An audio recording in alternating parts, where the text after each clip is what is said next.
नमस्ते फ्रेंड्स, कैसे हैं आप सब। आई होप कि आप लोग अच्छे होंगे और अपने गार्डन के कामों में व्यस्त होंगे। फ्रेंड्स, इन दिनों हमारे यहाँ कुछ ऐसे फ्लावर हैं जो खिलने लगे हैं, गर्मियों वाले। लेकिन बहुत सारे परमानेंट फ्लावर भी हमारे यहाँ हैं, लेकिन उनमें बहुत ही ख़राब सिचुएशन है और कलियाँ भी नहीं बन रही हैं और पौधे भी ग्रोथ नहीं ले पा रहे हैं। तो ऐसे पौधों का कुछ न कुछ इलाज तो भी तो ज़रूरी है।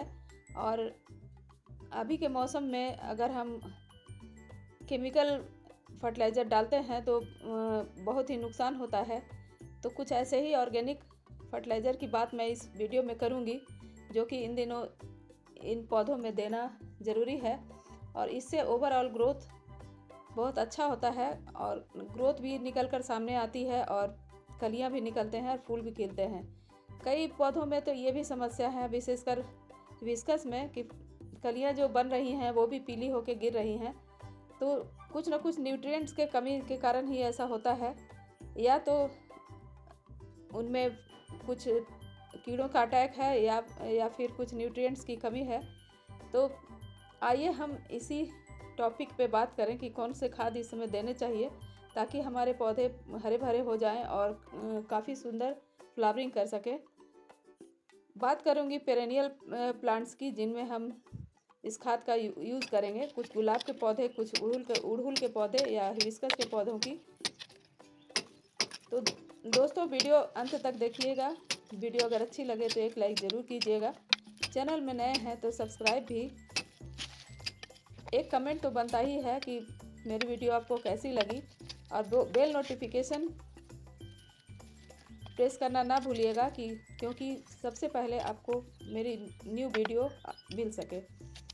अपने गार्डनर दोस्तों के साथ भी शेयर कीजिएगा ताकि उनको भी कुछ इससे मोटिवेशन मिले। तो आइए वीडियो को शुरू करते हैं फ्रेंड्स।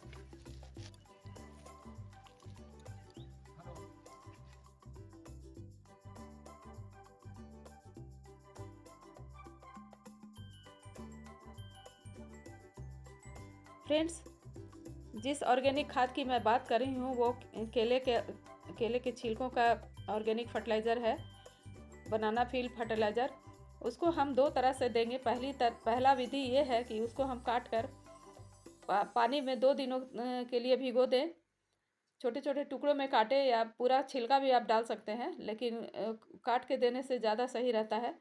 और 2 दिन अगर हम इसको पानी में भिगो के रख दें तो इसका जो न्यूट्रिशन है वो पानी में आ जाएगा। दोस्तों, केले का छिलका जो है पोटेशियम से भरपूर होता है और फूल खिलाने के लिए कलियां बनाने के लिए पोटास की बहुत ज़रूरत होती है। कलियां बनाने के लिए और फूल खिलाने के लिए। तो ये बहुत ही यूज़फुल फर्टिलाइज़र होगा इन दिनों हमारे गार्डन में देने के लिए, क्योंकि ये ठंडी खाद होती है दोस्तों। इसमें कोई गर्माहट नहीं होती है जिससे पौधों को कोई नुकसान पहुँचे। अगर ज़्यादा भी पड़ जाए तो भी कोई दिक्कत नहीं है। ये देखिए, 2 दिनों के बाद का ये कंडीशन है। सारे न्यूट्रिएंट्स जो है पानी में आ गए हैं, पानी का कलर चेंज हो गया है। तो इसको हम डायरेक्ट नहीं देंगे, इसमें हम दोगुना पानी मिलाएंगे। 1 लीटर अगर ये लिक्विड है तो 2 लीटर इसमें हम पानी मिलाएंगे। तो हम वाटरिंग के कारण कुछ ज़्यादा ही मैं पानी मिला रही हूँ इसमें। 5 लीटर पानी मैंने इसमें मिला दिया है 1 लीटर में। तो इस तरह से आप भी डाइल्यूट कर दें इसको, और डाइल्यूट करके उन पौधों में दें जिनमें फ्लावरिंग नहीं हो रही है या बड नहीं निकल रही है या नई ग्रोथ नहीं आ रही है। तो इसको मैं छिलकों को हटा हटा कर सभी में डाल दूंगी। और अगर छिलकों को भी आपको डालना है तो छिलकों मिट्टी को की गुड़ाई करके उसको डाल सकते हैं। तो इस तरह से एक प्रोसेस तो ये हो गया कि आप अपने पौधों में छिलकों का पानी डाल सकते हैं। ये भी बहुत फ़ायदा करता है और मैं हमेशा ही इसको यूज़ करती हूँ दोस्तों, गर्मियों में। और काफ़ी अच्छा रिजल्ट मेरे गुड़हल के पौधों में आता है और काफ़ी अच्छी फ्लावरिंग होती है। दोस्तों, हमारे यहाँ ठंड के बाद इतनी तेज़ गर्मी पड़ने लगी है, 40 डिग्री से ऊपर टेम्परेचर जा रहा है। तो ऐसे में ये पौधे बिल्कुल ही शौक में है कि ये क्या हो गया। और न तो कलियां निकाल रहे हैं, न नई ग्रोथ ले रहे हैं, न फूल तो खिलना ही नहीं है। कुछ कुछ देसी हिबिस्कस में फ्लावरिंग होने लगी है, जो मैंने प्रूनिंग कर दी थी, नए नए ब्रांचेस निकले हैं और कलियां भी आ रही हैं। लेकिन ज़्यादातर जो हाइब्रिड वाले हिबिस्कस हैं बिल्कुल ही शांत पड़े हैं, और कुछ देसी वाले भी शांत पड़े हैं दोस्तों, उनको बूस्टअप करने की बहुत ज़रूरत है। मैं गुलाब के पौधों में भी डाल रही हूँ दोस्तों, क्योंकि गुलाब का भी हाल बहुत बुरा है इतनी गर्मी पड़ने के कारण। दूसरी विधि यह है कि आप केले के छिलकों को सुखा दीजिए। इन दिनों आप अगर अंदर घर के अंदर भी रखेंगे तो पूरी अच्छे तरह से सूख जाएगा, जितना टेम्परेचर हाई है, और नहीं तो धूप में सिर्फ सुखा दे। और एक छिलका और भी मैं यूज़ करती हूँ हमेशा, ये है संतरे का छिलका। ये भी बहुत ही अच्छा यूज़फुल फर्टिलाइज़र है दोस्तों। और पहले तो मैं केले के छिलकों को ही मिक्सी में पीस लूँगी, पूरा फाइन पाउडर मैं इसका बना दूँगी, क्योंकि अभी गर्मियाँ हैं और गर्मियों में बहुत अच्छे से सूख जाते हैं ये सब सारे छिलके, पूरी क्रंची हो जाते हैं और उसको पीसना बहुत आसान हो जाता है। कई लोगों की शिकायत होती है कि अगर हम केले के छिलकों को डायरेक्ट पौधों में डालेंगे तो फंगस अटैक करता है, लेकिन मेरे साथ ऐसा कभी नहीं हुआ है दोस्तों। जिनको ये संभावना रहती है वो अपने लिक्विड फर्टिलाइज़र में थोड़ा सा साफ फंगिसाइड डाल लें, ताकि फंगस की समस्या भी हल हो जाएगी। कई लोगों की शिकायत होती है कि चींटियाँ आती हैं, तो अगर सूखा पाउडर बना के हम डालेंगे तो चींटियाँ भी नहीं आएगी दोस्तों। तो संतरों के छिलकों को भी मैंने सुखा लिया है और उसको भी मैं पीस लूँगी, फाइन पाउडर बना दूँगी। और दोनों दोनों फर्टिलाइज़र बहुत ही यूज़फुल है, ये मैंने यूज़ करके ही जाना है। जैसे कि केले के फर्टिलाइज़र में पोटासियम होता है, वैसे ही संतरे के छिलकों में बहुत सारा एंजाइम्स होता है, और इन दिनों अगर हम इन चीज़ों का प्रयोग करें तो बहुत ही अच्छा रिजल्ट सामने आता है। ये देखिए पीस के कितना पाउडर हो गया। आप भी अगर अपने गार्डन में इसको यूज़ करना चाहते हैं तो आँख मूंद कर इसको यूज़ कर सकते हैं। ये मैंने कई बार यूज़ किया है, और पूरी गर्मियाँ करीब करीब हर महीने 15 दिन पे जब मेरे पास स्टॉक हो जाता है तब ज़रूर हम यूज़ करते हैं इसको। और यूज़ करने के पहले गमले की गुड़ाई कर लें दोस्तों, क्योंकि इसको अंदर फर्टिलाइज़र की तरह देना है। अगर हम ऊपर ही ऐसे छोड़ देंगे तो जब वाटरिंग करेंगे तो बह के निकल जाएगा। इसलिए सारे गमलों जिनमें देना है उनको हमने गुड़ाई कर ली है। गुड़ाई करना पौधों के लिए बहुत ही अच्छा होता है और जड़ों को एयरेशन मिलता है।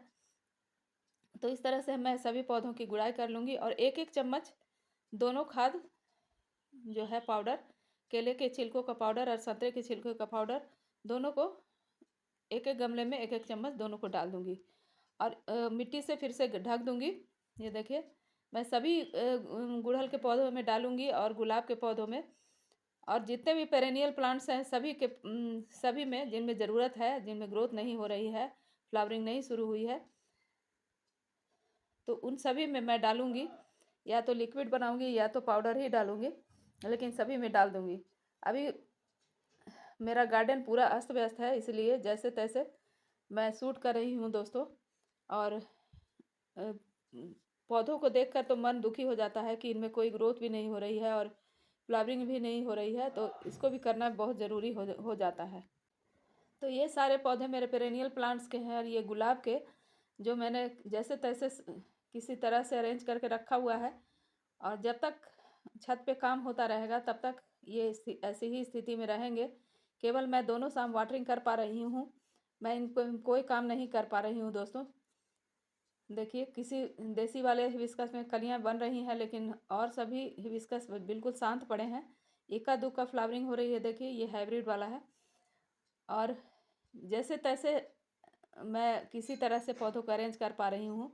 ये देखिए पोर्टुलाका के पौधों में बास्केट में सभी में फ्लावरिंग शुरू हो गई है। तो सभी में मैंने एक एक चम्मच दोनों खाद डाल दिया है, और सभी में मैं वाटरिंग कर दूंगी। बिना वाटरिंग करे नहीं छोड़े दोस्तों, क्योंकि फर्टिलाइज़र का असर उसमें वाटरिंग करने के बाद ही आएगा। वाटरिंग करेंगे तभी जड़ें हैं जो उसको एब्जॉर्ब कर पाएंगी उनके न्यूट्रिएंट्स को। तो इस तरह से आप भी अपने गार्डन में केले और संतरे के छिलकों को डाल सकते हैं, या तो पानी में भिगोकर या फिर पाउडर बनाकर, और इससे बहुत ही अच्छा रिजल्ट मिलेगा दोस्तों। ये मैंने कई बार यूज़ किया है और देखा है। मैं जब जब भी कोई चीज़ यूज़ करती हूँ और उसका अच्छा रिजल्ट आता है तभी सजेस्ट करती हूँ किसी को। तो उम्मीद है कि मेरी ये वीडियो आपको अच्छी लगी होगी। अच्छी लगे तो लाइक शेयर सब्सक्राइब करना ना भूलें और कमेंट में लिखना ना भूलें कि मेरी वीडियो आपको कैसी लगी। मिलती हो एक नए वीडियो में एक नए टॉपिक के साथ। Okay, bye bye my friends, thanks for watching, happy gardening.